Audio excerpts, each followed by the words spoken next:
చేసేసి ఇప్పుడు ఒక శిష్యుడు పక్క రాష్ట్రానికి జాతి సంస్థ చంద్రబాబు నాయుడు గారిని మనం ఇంట్లో కూర్చోబెడుతున్నాం. జాతి ఉపయోగపడే వ్యక్తి ఆయన ఆలోచన విధానం మన జైల్లో అయినా గొడుగులుగా కూర్చున్నాం. ఆర్టిఫిషియల్ ఇంటెలిజెన్స్ పుస్తకం చదువుకున్నాడు ఆయన.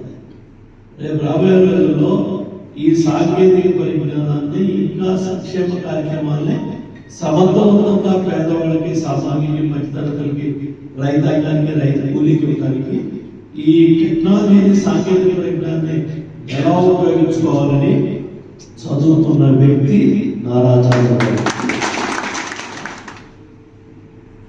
ఆయన క్రమశిక్షణ, ఆయన తెల్లవారుజామున లేచి ఆ పుస్తకాలు చదువుతున్న తీరు, ఆయన క్రమశిక్షణ చూసి జైల్లో అధికారులు ఇంటికి వెళ్ళి పెళ్ళాంగళ్ళకి సమాధానం చెప్పడానికి సిద్ధపడ్డారు. ఇటువంటి వ్యక్తిలో మనం చేయలేదు. ఇటువంటి వ్యక్తిలో మనం చేయలేదు. ఆయన వచ్చే నీళ్ళలో ఏదో కలుద్దామని చూశారు. ఒంటికి దురద రావాలి. చాలా మంది పదినా అక్కడ ఉన్న సిబ్బంది, అక్కడ ఉన్న ఖైదీలు జై చంద్రబాబు అని జైలంతా పాల్గొనిపోయింది. ఆ నీళ్ళని ఆయనకి కాపలా చేశారు. అది మన నాయకులు అవుతాం. అటువంటి వ్యక్తి ఈరోజు మన దగ్గరికి వస్తారు. ఏది 3,000 వస్తారు, 2,000 వస్తారు, 10,000 మంది కలిగేస్తాం. ఎంతనా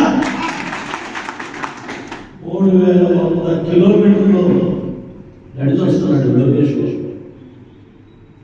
మళ్ళీ అవకాశం వస్తుందా? సముద్రం తీరాన్ని బీచ్లో పెట్టుకుంటే అయిపోదా? ఎందుకు పెట్టాడు?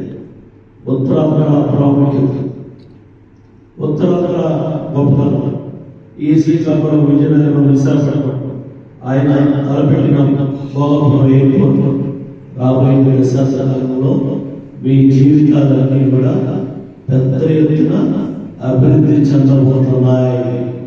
మీరు పండించే పంటలు ప్రాసెస్ చేసుకొని కంటైనర్లో ఇతర దేశాలకు మీరు పంపించగలిగితే మీకు వచ్చే ఆదాయం 4 రెట్లు వస్తుంది.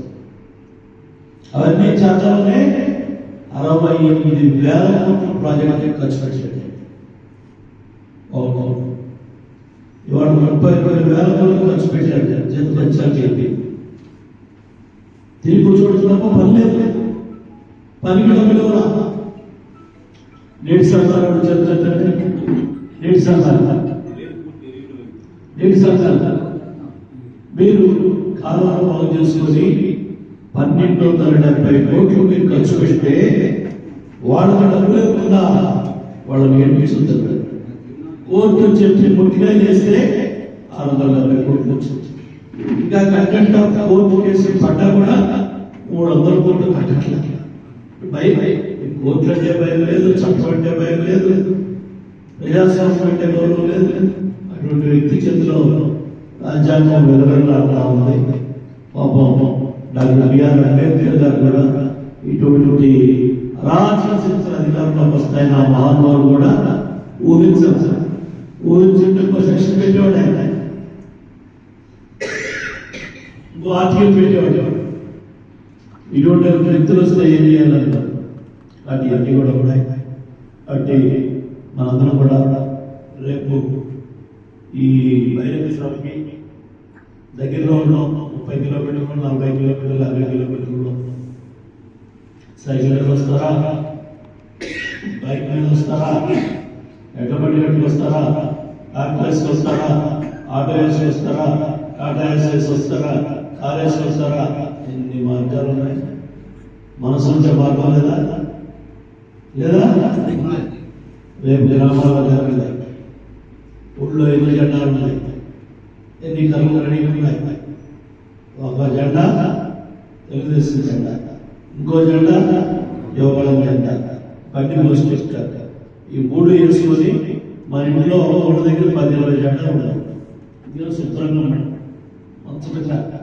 ఇస్త్రీ చేసి పెడతాం. అంత ప్రేమ, అంత అభిమానం మన జెండా అయితే. అది అన్నీ బయట వేసి అవసరం తెచ్చుకొని అవి కట్టుకొని హైవే 10 మంది జెండా కూర్చుంటుంటే ఏ బండి ఆగుతా, బస్సు అసలు ఆర్టీసీ, లారీలు వెళ్తున్నాయి, ట్యాంకర్లు వెళ్తున్నాయి, కార్లు వెళ్తున్నాయి. మన జెండా చూస్తే ఉండే ఆగుతారు వాళ్ళే. నా బస్సు లారీ డ్రైవర్లకు చేస్తున్నారు, రండి రండి రండి రండి.